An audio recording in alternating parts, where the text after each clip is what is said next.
Welcome to Face2Face. This is a show about change and about what's next. It's a show that wants to ask questions, peel back the layers of our average everyday experience, and go beyond scratching the surface. We interview amazing people with incredible ideas and stories who have done wild, weird, and wonderful things. Remember that imagination shared creates collaboration, and collaboration creates community, and community inspires social change. I'm David Peck, and this is Face2Face.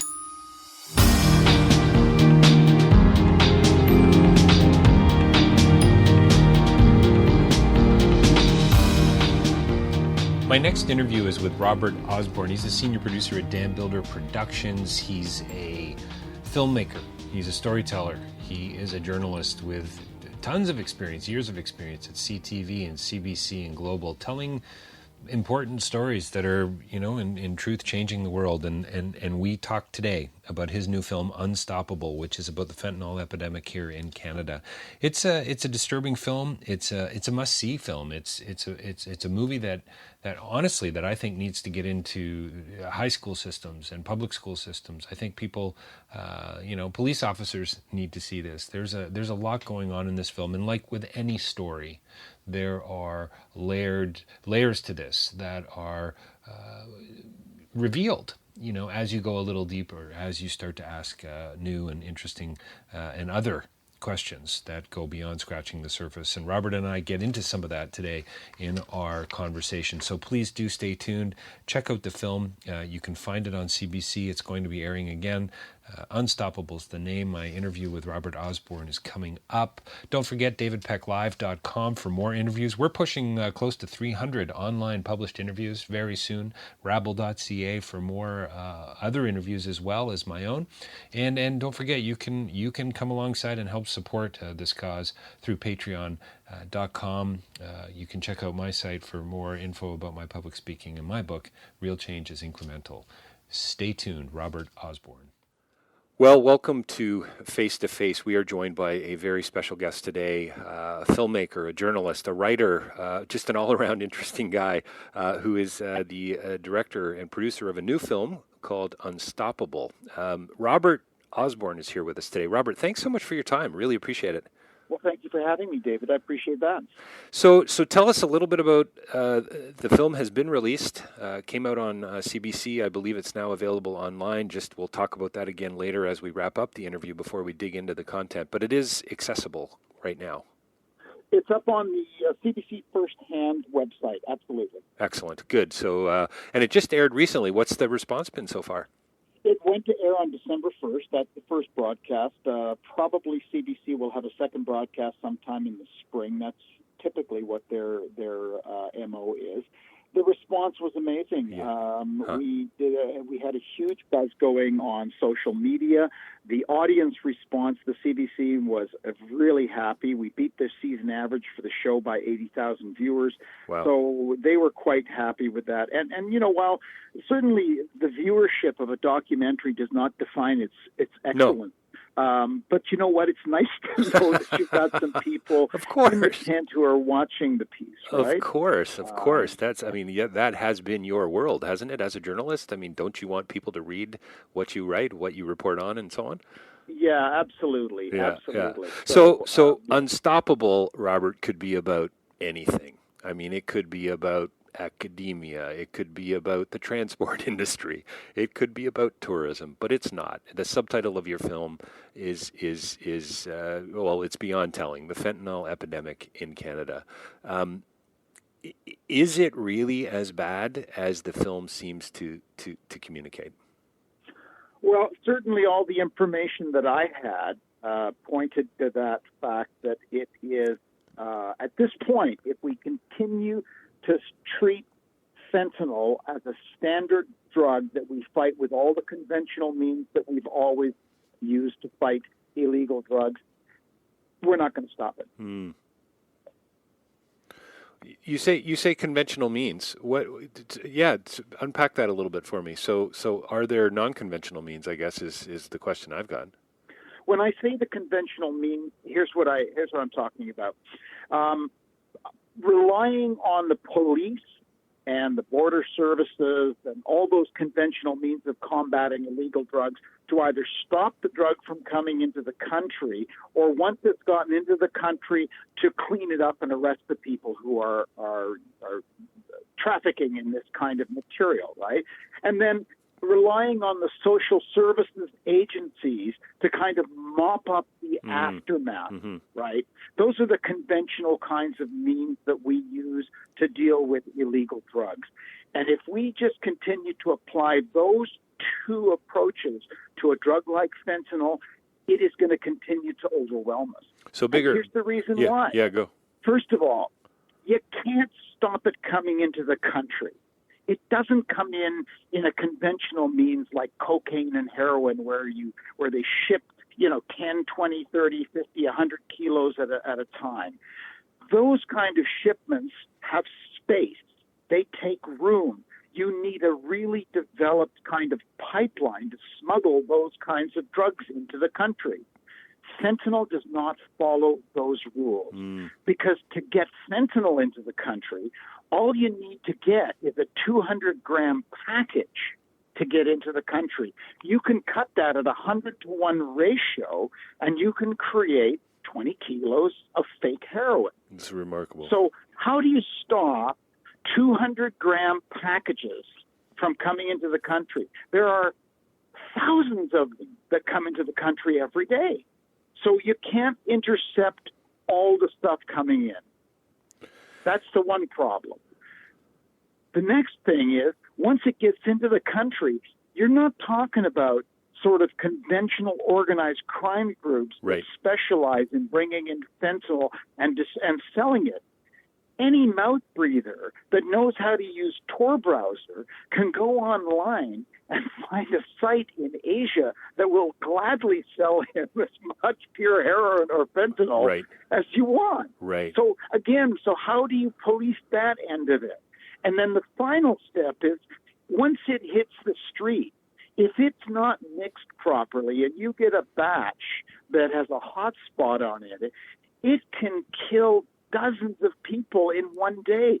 The last week in Vancouver, people were dying in the alleyways at the rate of 10 or 15 a day. Yeah, it's horrifying. You bring out in the film that this could be a record year or will be a record year for the amount of deaths from fentanyl. Is that still moving? Oh, no question. Yeah. In fact, it's going to be worse than the police whom I'm quoting in that. Even they anticipated it's going to be worse than they thought it was. So Robert, from all your research, and we're going to talk about a guy by the name of Beeker that you focus on in the film for sure, that comes up, and a fascinating character and a really interesting way to tell the story. And I mean, it's a hard. By the way, congratulations! What a great piece! What an important film! You. I mean, I hope everybody sees this. This is a film that school kids needs to see, and academics need to see, and policymakers need to see. It's should be required viewing for on a variety of levels.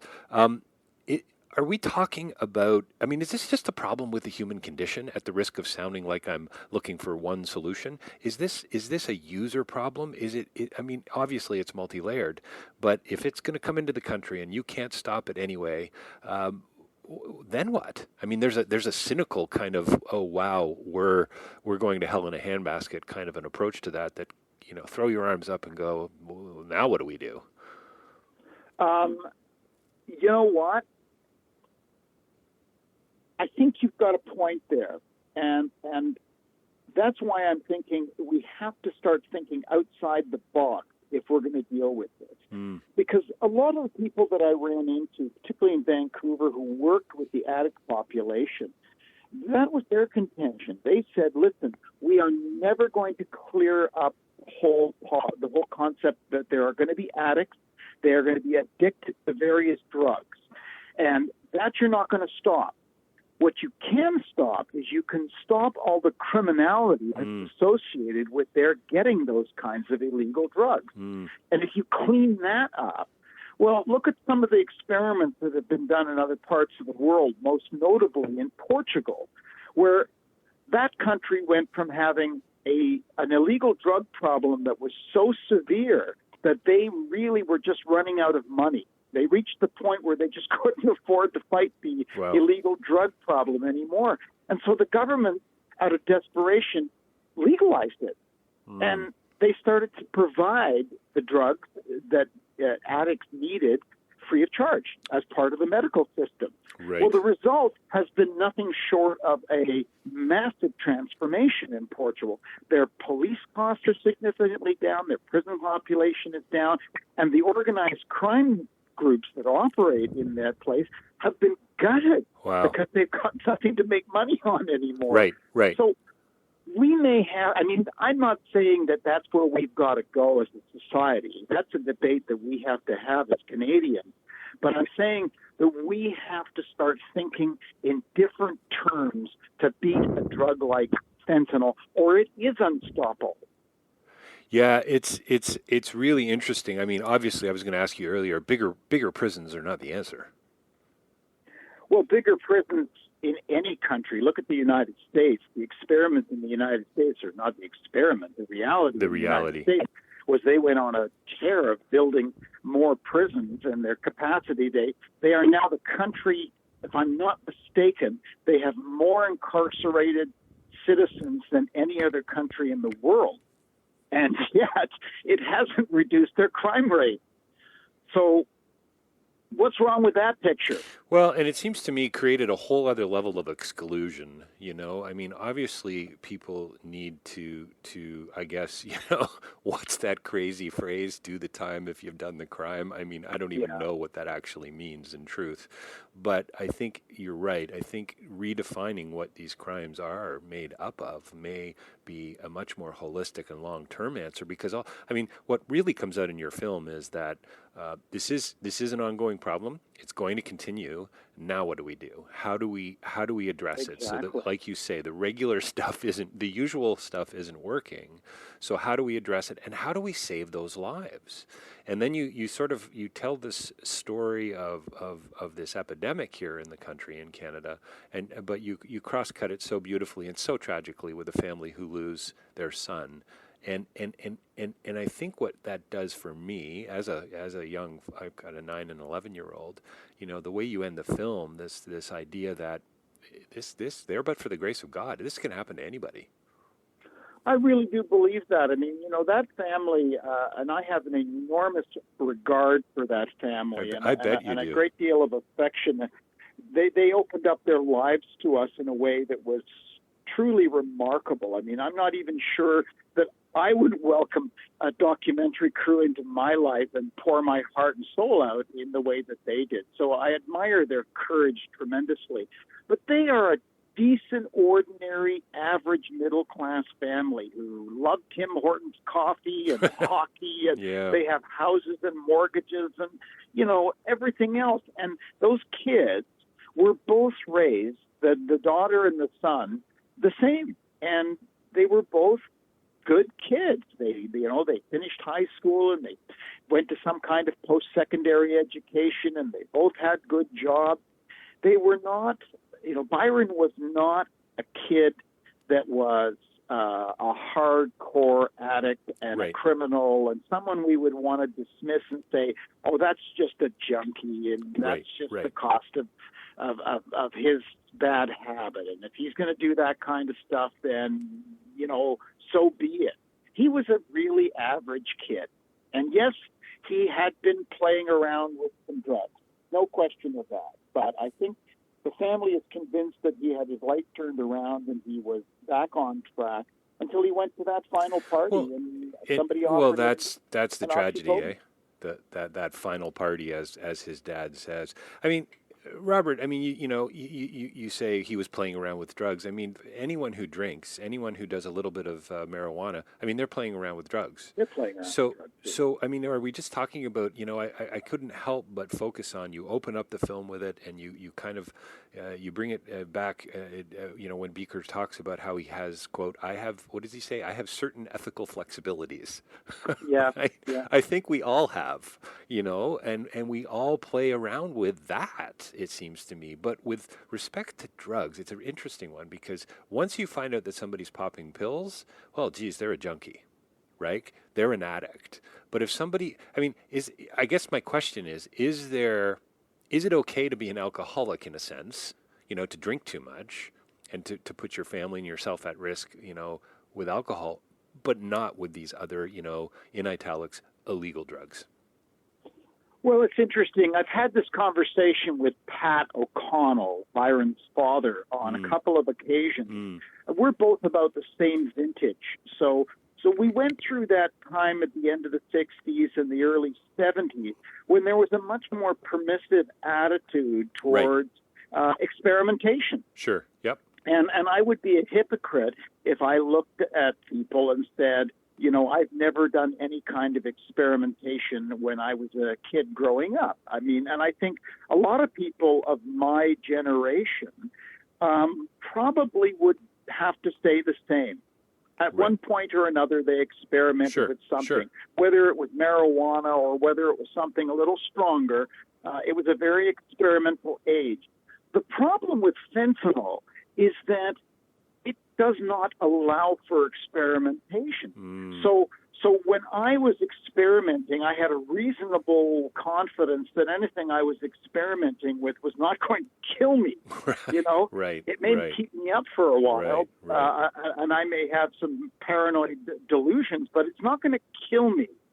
The problem is that fentanyl will kill you. And if you make a mistake and you're experimenting and you hit that hot spot, there's a no forgiveness there. It absolutely will kill you. And that puts a whole different perspective on the concept of being a young person who is then just experimenting with something as part of the growing up process. Right. Yeah, there's something lethal about this in a way that there isn't with marijuana or with alcohol. I mean, there can be, I suppose. If you smoke up and get behind the wheel of a car, that's a pretty lethal choice. But with fentanyl, it's the popping of a pill. It's a pebble in the pond almost, in a sense, with the potential for really radical and life-changing implications. Yes. Absolutely. Yeah. What about, so you talk to one of the addicts in the film, I think, who almost, I wouldn't say is proud of the fact that he's hooked on heroin and hooked on fentanyl and so on, and I'm assuming that's your voice when you talk to him about his neck, and that's where he shoots up and so on. Donnie. And he says, I do it because I want to get high, and then his line and his proud. Yeah, no, I don't think it's pride. I don't think it's pride, but just the way he said, I do it to relax because I want to deal with reality. And I mean, in a sense, I mean, my heart went out to him, as it should to all of us. I mean, isn't that kind of what we're all figuring it out? He's an interesting person, and I think what I liked about Donnie is that his candor was beyond even what most addicts will acknowledge. If you talk to addicts, that downtown east side of Vancouver population, they will often be deluded. They'll be acknowledging that they're using drugs, and they'll have a million different reasons, and they're going to be getting off it next week, and yada, of course. yada. Yeah. Donnie was basically completely upfront about it. He was prepared to say, I'm an addict. I'm not going to change, and I'm probably going to die down here. And in the meantime, I will shoot anything into my body that I can get my hands on, because that's the only pleasure I have in life. And it was shocking to talk to somebody who was that upfront about it. He talked about it in a need sense. This isn't something like this is part of my nutritional daily intake, right? This is what I do to survive. Yeah. Yep. What about change? Tell me. So I'm all about change, Robert. I mean, I've got a company, a consulting company called So Change, based on social change. I work with nonprofits. I work overseas. All my listeners know I love to talk about how, I can impact your life. How can you impact mine, and so on. Why doesn't somebody like Donnie believe they can change? I mean, is it really? I mean, Beeker, the chemist in the film. I mean, he basically says, okay, I'm not evil, but okay, what I do is kind of wrong. I've got this certain ethical flexibility, but I'm not going to change either because this is who I am. What can you speak to that a little bit? Did you get any insight? With Beeker, Yeah. I think Beeker feels very trapped in his life, as trapped as many people in your audience might feel in their respective lives. He's a very smart man. He's very self-reflective. In fact, I dare say, David, that if you were to sit down and have a coffee with Beeker, you would find him to be a really fascinating person. Oh, I bet. Now, it just so happens that he makes his living by doing things that could possibly kill people. Right. And he is aware of that. Now, he's tried to get out of that, he tells me, on a couple of occasions. And the results have been catastrophic for him.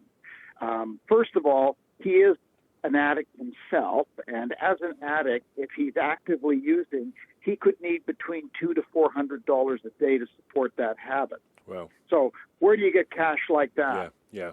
If you're an ex-con, and you've got no job skills other than the ability to be an illegal chemist. So he's trapped in that sense. The other thing he's trapped is that he tells me, and I had some corroboration about this from the police, the last time he tried to walk away from this, he was kidnapped off the street by a group of criminals who took him to a remote location and tortured him until he agreed to cook drugs for them. Wow. And Jeez. one of the things they did, and he showed me his back teeth, they're all cracked. They took a set of vice grips and they tried to pull out his back teeth with the vice grips. Wow. And all they succeeded in doing was smashing his back teeth to bits.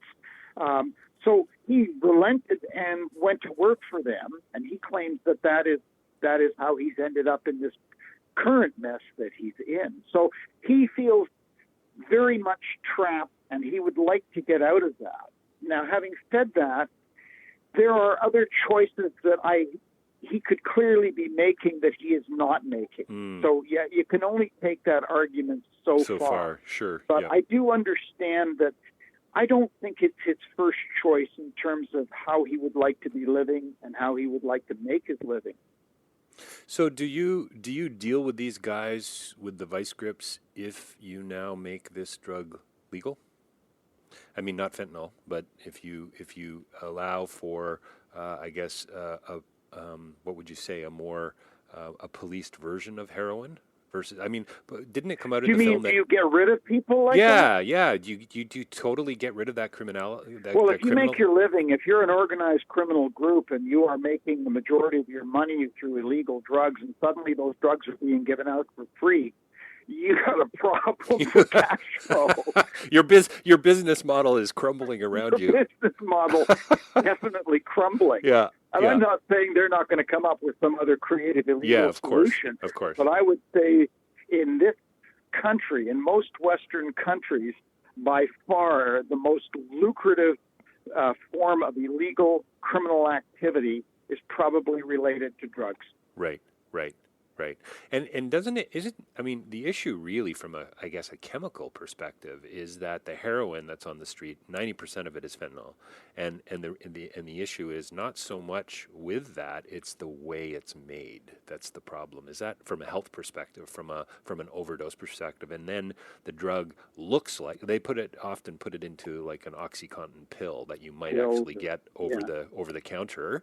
I mean, I couldn't believe it when it comes out in the film that some of these guys are actually getting the drug presses so that they, stealing those to make the drugs look exactly like the Oxy that you would get from a pharmacy. And all of a sudden... Oh, listen, and all kinds of mouth-breathing amateurs are getting into the game. The police showed me one pill press that they had just seized in the last few months, and a guy who was working as a broker in Calgary had ordered this online, and it came through customs, and the customs gave the police a sort of an informal heads up on it, and so the police contacted this guy, and they said, "Can you tell me why you would need an industrial pill press that can crank out hundreds of thousands of pills a day? Like, what would that work with me on Yeah, this work and with try me and on this. explain this to me. And the guy just immediately said, you know what, listen, I don't need pill press. You guys can have it. Wow. So that's the kind of amateur that can get involved when these pill presses can be ordered anywhere. I mean, go on to eBay and you can buy one in a matter of minutes, shipping included. Yeah, that also is just a really unsettling piece that comes out in the film. The sort of the ubiquity of it, the access, right? It's just so easy. From my BlackBerry, from my iPhone, I can order a couple. What is it? A couple 100 grams of a powder that's going to make me lots of money, but also potentially be untraceable. I mean, it's kind of mind-boggling in a way. And it's filtering. You know what it is? It's death through 1,000 cuts. You know that old expression, yes. right? Yeah, sure. That's what fentanyl is in terms of smuggling. It's not coming in huge, massive kilo amounts. It's coming in through hundreds and hundreds of these little packages. And I just learned not long ago, I was reading an article, and the article said that if a package is under 200 grams, then CBSA has to have special permission to open it. Wow. So wow. if that's the case, and you're a fentanyl smuggler dealer, then you know that probably by now, and you are then making sure that every single shipment you get from China or wherever else in Asia is coming in, and it weighs 195 grams. So for $620.98, and I can buy a pill press right now, free shipping. I just punched it up while we were chatting. Apparently, there's been 21 sold in the last 22 days, and that's coming out of California. Now, presumably not designed for making oxy, but with a few tweaks, I guess it can be. It can be. Well, even that, they're going to know that out of California is not a good idea because the DEA tracks any pill presses, the movement of any pill presses in the United States. Right. So if you buy a pill press that's made in the U.S. and it's shipped up to Canada, then the DEA is going to know about that. Right. If you do that search on eBay and you look for companies that are selling out of Hong Kong, now you can see that you can get a pill press for around $8,000 to $12,000. And that sucker will even crank out more, and that's untraceable. Wow, yeah, it's pretty crazy, eh? What a crazy world we live in. Tell me about it from a policy perspective. What did you learn? What did you learn from local governments, from the federal government? Are the police frustrated? I mean, obviously they're frustrated, but is there a conversation going on? Was that part of your desire with the film, to create more of a conversation? Are people talking around sort of the boardroom tables and in places that matter?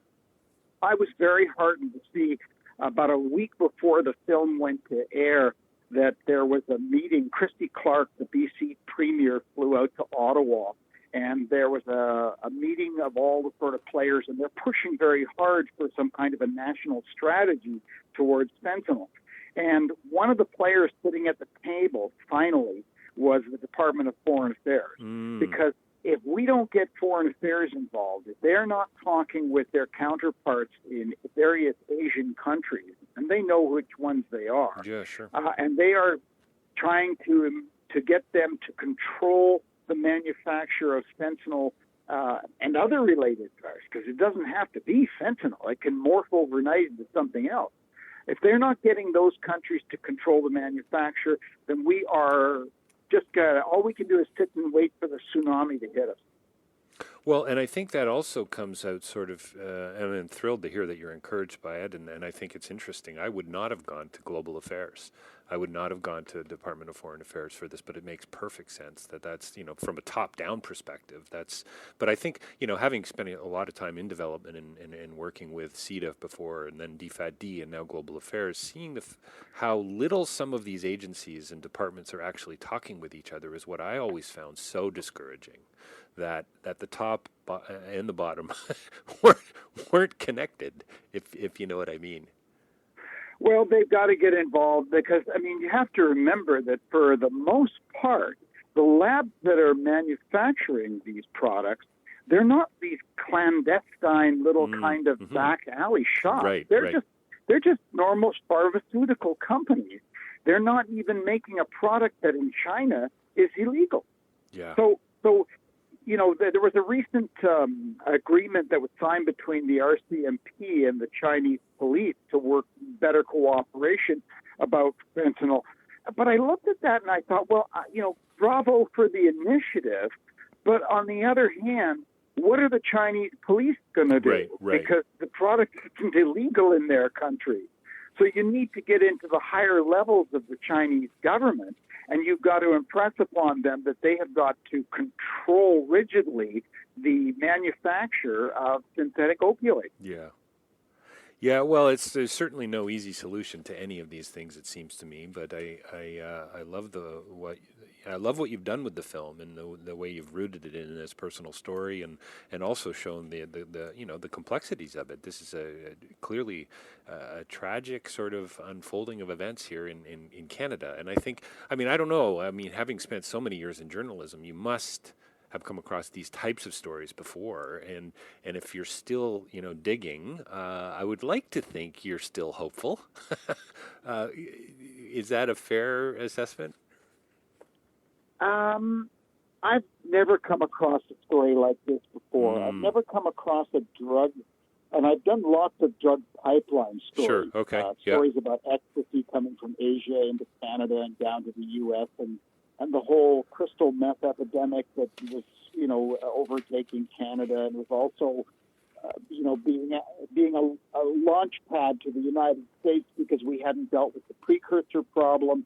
And I've done pieces on, marijuana and heroin and you name it, but I have never encountered a drug that I considered to be this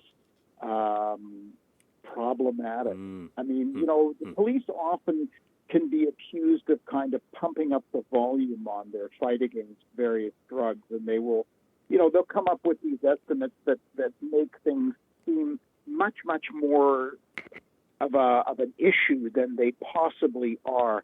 But this is one case where I don't think they're exaggerating at all. Wow. I want to, just before we wrap up, I would love to chat just briefly about something that Beeker said about a TA that he had back in, I guess it was university and school. Yeah. And somebody had asked him about, in chemistry class, had asked him about making some LSD on the side. Do you know how to do that? The implication was, can you help? I guess, I don't know, satisfy some party-like requirements for LSD locally. And he says something to the effect of that conversation pretty much cost him his life as he knows it, because maybe as a chemist he could have gone on to cure cancer. I was blown away by that. I'm so glad you left that piece into the film, because for me, it shows the import and impact that we all have on each other. Yeah, absolutely. The kind of almost ricochet effect that can happen with what seem to be very small decisions in life. Yeah. Make a decision, and it's like forgive me for mixing metaphors, but it kind of deflects you off, and suddenly you're careening off different sort of directions than ever possibly your life was meant to go in. Yeah. And I don't know whether he's right about that. I don't think it was one single decision of course that cost him that. I think his decision, that may have opened up some ideas to him. Sure, of course. And it enabled him to start thinking about how he could finance his addiction. But for me, the real watershed mark for his life is when he chose to start using heroin. And once he became addicted to heroin, and apparently it doesn't take that long. We're talking about, 3 or 4 days of consistent use of heroin, and you are addicted to that drug. Wow. And then once he was addicted to that drug, then I think that his brain started to go back to that conversation and think, well, hold on a second. Right. There's a whole possibility here for me to be able to finance this new habit of mine. Right? That's what I think. But in either case, the point that you're trying to make is the same. Yeah, absolutely. I couldn't help. I mean, it almost brought a tear to my eye when right near the end of the film, where he talks about how, I'm good at this, and that's a good thing for me. Like I sensed a certain amount of, he was feeling affirmed and included almost by the, and then he said something to the effect of, I'm at least as good as this as my dad is at everything. And honestly, Robert, I couldn't help but think, was there a breakdown there somewhere along the way? Without pointing any fingers, believe me, I'm really trying not to. But when you start to unpack this stuff, you go, wow, what other factors are playing into this, right? It's just, wow. It's, my mom, she probably won't hear this podcast, but she used to have a little sticker on our refrigerator door, and it said, "Everything I do affects someone else." And it's pretty mind-boggling. Yeah, I agree. It sure can be. Thank you for your time today, Robert. RobertOsborne.ca is the website. The film is Unstoppable. It's a first-hand piece with the CBC. And Robert, just to tie it up here, going to show again probably, but it's also available on the CBC website. It is. And can I make one small correction? Yeah, please. The site where our company is dambuilderproductions.com. Oh, there you go. So Dam so my Builders. Apologies for correcting you, but... No, hey, happens all the time. Well, so Dam Builder Productions is the company that produced this film as well, correct? Yes. Yeah. Excellent. Well, listen, Robert, thank you for your time. Thanks for the film. It's an important piece, and again, I wish you well with it. I hope it gets into schools, and I hope it's seen by everybody, because it's. I think there's a lot more going on than just talking about a drug epidemic. There's other things here that are playing into this that need to be talked about as well. So thanks. Well, thanks for having me. I have to say this is one of the more interesting conversations that I've had about the film. I did close to 50 interviews over a period of about 2 weeks. Wow. But this was one of the more interesting conversations. Well, I'm thrilled by that, and I hope it leads to some further conversation. Maybe there's a part 2 for you and I down the road, but I appreciate it. Well, let's keep in touch, David. Okay, thanks, Robert. All right, take care now. Bye-bye. Bye-bye.